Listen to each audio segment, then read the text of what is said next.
Assalamu alaikum wa rahmatullahi wa barakatuh. So Anwar Ibrahim had a virtual meeting with Elon Musk and apparently immediately ordered the purchase of 40 Starlink internet devices at a total cost of 90,000 ringgits, which will then have a monthly cost of 20,000 ringgits for internet service.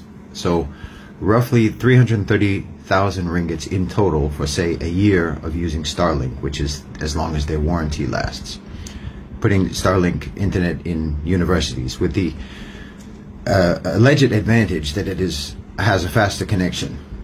Well, the average broadband speed in Malaysia is between 114 megabits per second and 120 megabits per second, with some packages averaging even 1 gigabyte per second. Now, Starlink speeds in the United States average between 62.5 megabits per second and 90 megabits per second. So it's actually not faster than fixed broadband services. Fixed broadband services that are provided by Malaysian internet companies. And it is obviously more expensive. Starlink is also notoriously less reliable. Now, most universities in Malaysia already have Wi-Fi. So just from a practical point of view, this doesn't make much sense. But to me, the whole deal between Anwar Ibrahim and Elon Musk represents exactly the wrong direction that Malaysia should be going in terms of the economy. I mean, in terms of the Starlink deal, it clearly is pointless. You're paying more for slower, less reliable internet from a foreign company to replace faster, more reliable internet from domestic providers. Why? Because Elon Musk is a prestigious name?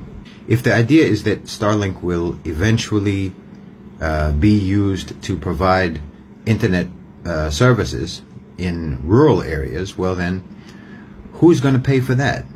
You know, when Starlink came to Nigeria, people were excited, just like Anwar was excited.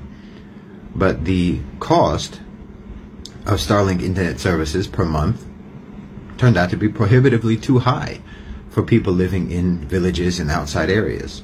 And again, why would you not prioritize your own companies? They're already providing internet at a decent level, just help them to provide it at a better level. And then there's the whole Tesla deal. Elon Musk is setting up a production facility in India, which will then ship Teslas to the Indo-Pacific region, as well as his production facility in, I think, Shanghai.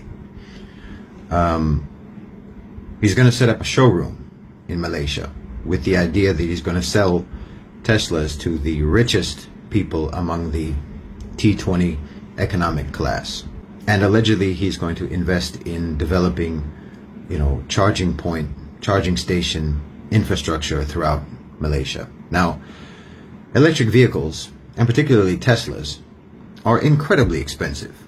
They run between $40,000 and $90,000, or 181,000 ringgits to 407,000 ringgits.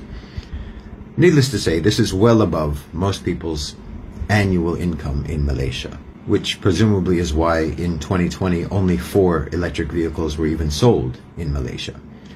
But local companies are producing and are trying to develop more affordable electric vehicles for Malaysia, Malaysian companies. So why would you facilitate foreign competitors to your own industry? Tesla charging stations are not universal, as far as I know. So any infrastructure investment, if it comes from Tesla, will only be for the purpose of consolidating Tesla's market share in Malaysia and hobbling domestic companies just as they're trying to get a foothold in the market. The Malaysian auto industry is one of the better performing sectors in Malaysia. I mean, most of the cars that are on the roads in Malaysia were made in Malaysia. So wouldn't it be better if most of the electric vehicles that hit the roads eventually in Malaysia are also made in Malaysia? Why would you start importing something that undermines your own companies? Rather, you should be working on helping those companies to develop and to build local and regional supply chains for the full manufacture of these vehicles. Bringing Starlink and bringing Tesla into Malaysia is exactly the way that you will lose the opportunities being presented by the global economic shift, the global economic pivot that I'm always talking about.